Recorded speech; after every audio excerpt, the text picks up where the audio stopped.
Hare Krishna, Radhe Radhe. Welcome back to my प्यारी Shrimati Radha Rani channel. तो हम पढ़ रहे हैं प्रभुपाद लीला अमृत और हमारा भाग जो है चल रहा है 1 अध्याय 3 और अध्याय का नाम है एक बहुत अच्छे साधु स्वभाव वाले पुरुष। तो अब है 26 वर्ष के और उनकी मुलाकात होने वाली है अपने आध्यात्मिक गुरु से। तो चलिए चलते हैं और अभय कैसे अपने आध्यात्मिक गुरु से मिले, कैसे उनकी भेंट हुई, ये जानते हैं। हरे कृष्णा।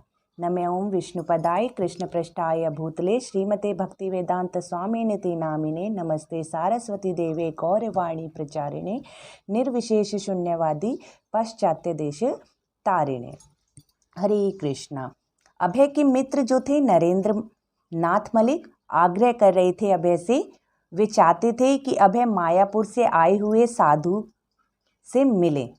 नरेंद्र और उनके और भी जो मित्र थे वो उन साधुओं से मिलकर आ चुके थे, तो इसलिए अब वो चाहते थे कि अभय भी उनसे मिलकर आए।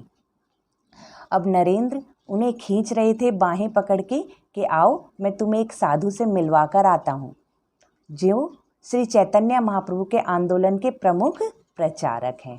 पर अभय जो हैं वो नहीं मान रहे थे। अभय मना कर रहे थे और कह रहे थे मुझे नहीं जाना है। क्यों? क्योंकि अभय ने बचपन में बहुत से साधुओं को देखा था और जो उनके पिता थे वो घर पर कम से कम 3-4 बार प्रतिदिन साधुओं को जो है अपने घर में आमंत्रित करते थे और उनसे उन्हें प्रसाद खिलाते थे, भोजन कराते थे। अंत में जो है अभय ने अपने मित्र की बात मान ली और वो जो है अपने मित्र के साथ जाने के लिए राज़ी हो गए। जब अभय अपने मित्र के साथ जाने के लिए राज़ी हो गए और उस जगह पहुँचे जहाँ भक्ति सिद्धांत सरस्वती जी आए हुए थे, तो उन्होंने क्या देखा कि वो कैसे हैं। वो एक शरीर से दुबले पतले इंसान हैं। उनकी बाहें जो हैं लंबी हैं, उनका रंग गोरा सुनहरा है और वो सादे कपड़ों में हैं और जो है गोल से फ्रेम वाला चश्मा उन्होंने लगा रखा है। उनकी नाक बड़ी नुकीली सी है और उनके माथे पर एक सुंदर तिलक लगा हुआ है। उन्हें देखकर अभय को बहुत अच्छा फील हुआ और उन्हें लगा कि हाँ ये एक अच्छे साधु हैं।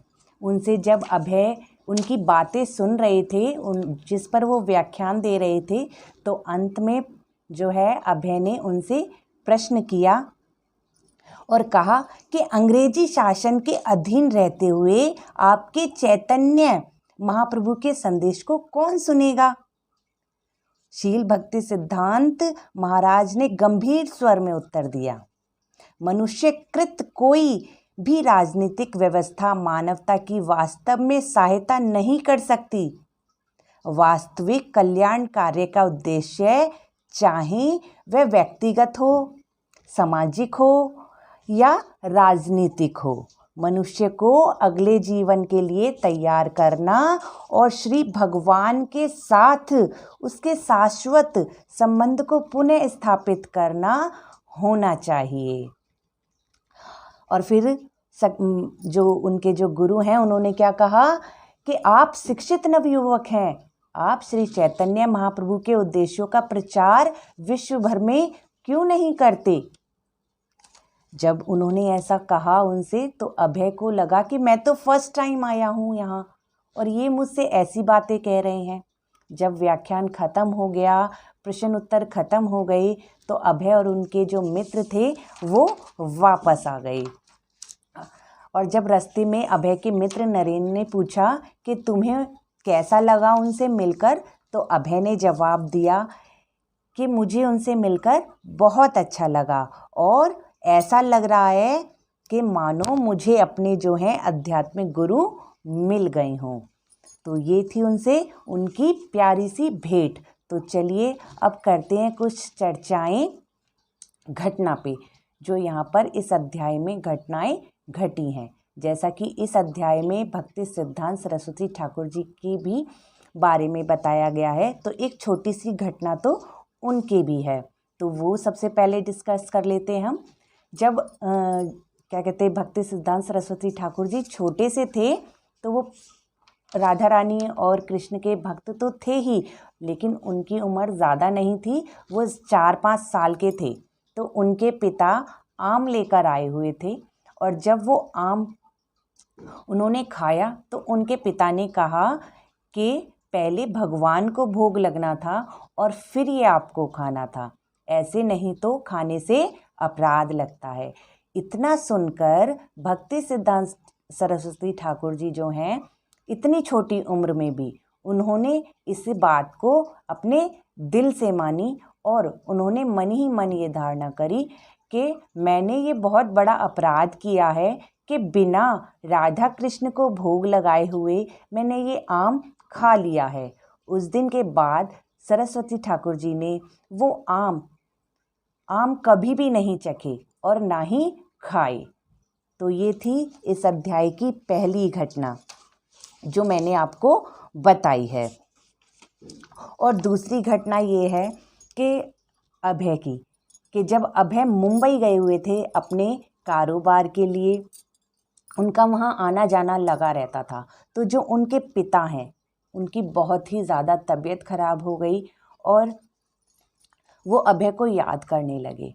अभय नहीं आ सकते थे वहाँ से, लेकिन रात के अंधेरे में आधी रात को दरवाज़ा बजा। तो उनके पिता ने उनकी बहन से कहा कि जाओ दरवाज़ा खोलो, अभय आ गया है। तो उनकी बहन ने कहा कि नहीं, अभय नहीं आ सकता इस वक्त। लेकिन उनके पिता ने कहा कि नहीं, अभय आया है, तुम दरवाज़ा जाके खोलो। जब उनकी बहन ने दरवाज़ा जाके खोला तो अभय ही सामने थे। अभय अंदर आए और उन्होंने अपने पिता के बारे में पूछा। उनकी बहन ने कहा कि पिताजी ऊपर अपने कमरे में लेटे हुए हैं। जब वे उनके पास गए तो अभय के जो पिता थे वो बहुत बीमार थे। उन्होंने डॉक्टर को बुलाया और उनसे अपने पिता के बारे में जानकारी ली। उन्होंने अपने पिता से जाकर पूछा, आप कैसे हो? तो उन्होंने कहा मैं ठीक हूँ। लेकिन उन्होंने कहा, अभय ने, कि आपकी कोई अगर इच्छा है तो मुझे बता दो। उनके पिता ने कहा कि जो हमारे गाय हैं और बछड़े हैं वो गौड़ीय मठ में दान दिया हो। तो उन्होंने कहा ठीक है। वो जाकर गाय और बछड़ा गौड़ीय मठ में दान देकर आ गए और वैसा ही किया जैसे उनके पिता ने उनसे कहा था। उन्होंने कहा अभय से कि गौड़ीय मठ के जो साधु हैं उन्हें घर पर बुलाएं, हरि नाम कीर्तन करवाएं, उन्हें प्रसाद खिलाएं। अभय ने वैसा ही किया और उसी रात गौर मोहन का देहांत हो गया। पिता से रहित होकर अभय को बहुत ही निराशा हो रही थी, यानी कि प्रभुपाद जी बहुत निराश हो गए थे। क्यों? क्योंकि जो अभय के सबसे ज़्यादा शुभचिंतक थे अब वो उनके पास नहीं रहे थे, क्योंकि उनके जो पिता थे उन्होंने उनको हर एक वो चीज़ दी थी जो अभय की ज़रूरत थी। और वो हर एक साधु से प्रार्थना भी करते थे कि उनका जो पुत्र है वो श्रीमती राधा रानी के एक सच्चे भक्त बने। और अब उनके जो सर्वोत्तम शुभचिंतक थे अब वो उनके पास नहीं रहे थे। तो ये थी दूसरी घटना। तो हरे कृष्णा, कैसी लगी आज की आपको ये प्रभुपाद लीलामृत की कथा? ये मुझे कमेंट बॉक्स में कमेंट करके ज़रूर बताइए। मेरे चैनल को लाइक, सब्सक्राइब और शेयर ज़रूर करें ताकि मैं अपना उत्साह ऐसे ही बढ़ाऊं जैसा कि आप सुनना चाहते हैं। हरे कृष्णा, राधे राधे।